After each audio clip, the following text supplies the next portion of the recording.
ঘর সবসময় সাজিয়ে গুছিয়ে আমার রাখতে বরাবরই ভালো লাগে।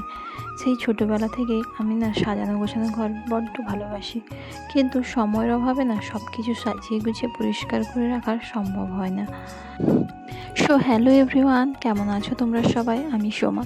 আমার নতুন একটা ব্লগে তোমাদের সবাইকে স্বাগত।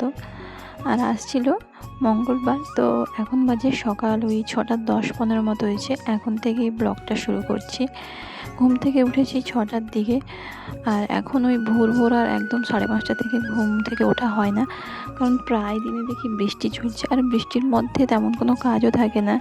এই সকালে উঠে ঘর ঝাড় দেওয়া, ঘর মোছা, আর সবাই ঘর থেকে না বেরোনো পর্যন্ত ঘরও এই বৃষ্টিকালে মোছা যায় না, কারণ আমি যদি ঘর মুছি সেই ঘর মোছার উপর দিয়েই সবাই হাঁটতে থাকবে, আর মোছা ঘরের উপর যদি কেউ হাঁটে না, আমার তখন খুব বিরক্তও লাগে।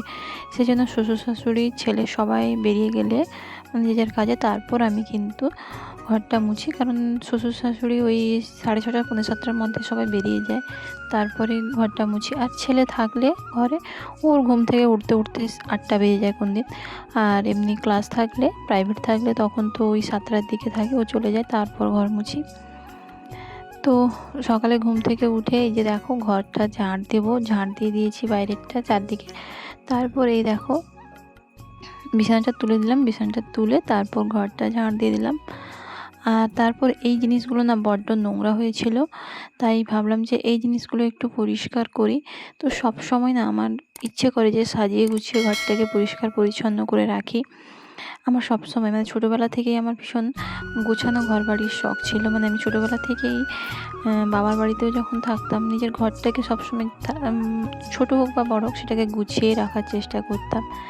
কিন্তু ওই এখন সময়ের অভাবে সব কিছু যে একদম পারফেক্ট জায়গায় সবসময় থাকে তাও নয়, কারণ একবার এত চাপ থাকে আমার উপরে যে সব কিছু গুছিয়ে পরিষ্কার করে রাখা সম্ভব হয়ে ওঠে না। তো তাও আমি চেষ্টা করি, যেদিন একটু কাজ কম থাকে সেদিন ভাবি যে না একটু পরিষ্কার করে একটু ঘরটা গুছিয়ে নিই। তো তাই আজকে এই জিনিসগুলো একটু পরিষ্কার করলাম, গুছিয়ে নিলাম। আসলে দোকান আর ঘর দুটোই আমাকে যেহেতু সামলাতে হয় একা সব দিকটা, তার জন্য একটু সমস্যা হয়ে যায়। আগে যখন বাড়িতে থাকতাম তখন কিন্তু সব সময় আমি ঘরটাকে গুছিয়েই রাখতাম। তারপর বাড়ির তো কাজ যে থাকে, অনেকটাই কাজ থাকে বাড়ি, মানে পুরো বাড়ির দায়িত্ব যখন নিজের উপর থাকে তখন অনেকটা বেশি চাপ হয়ে যায় নিজের উপর।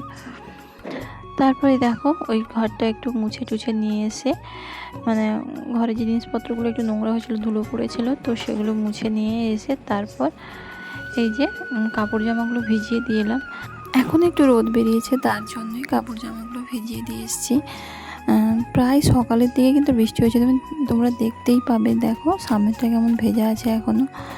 তো তাও আমি কাপড় জামাগুলো রিস্ক নিয়ে ভিজিয়ে দিয়ে এসেছি। দেখো রোদ বেরিয়েছে, আর রোদ বেরোলেই যে রোদ হবে তারও কোনো গ্যারেন্টি নেই। এখন রোদ বেরোলেও একটুখানি রোদ বেরোচ্ছে আর তারপর আবার বৃষ্টি। কিন্তু কী করবো বলো, জামা কাপড়গুলো তো মানে কাচতেই হবে, কারণ অনেক জামা কাপড় পরে আছে। মানে আজকে কিছু কেচেছি 1 গামলা, হয়তো কালকে আবার 1-2 গামলা কাচতে হবে, এইভাবে করেই শেষ করতে হচ্ছে। এই যে তারপর জামা কাপড়গুলো কেচে স্নান করে চলে এসেছি। এবার জামা কাপড়গুলো যাই রোদে শুকিয়ে দিয়ে আসি। যা হালকা হালকা রোদ হয়েছে তাতেই শুকিয়ে দিয়েছি, মানে একটু জলটা ঝরে গেলে তারপর নয় ছাদে ফেলে দেবো।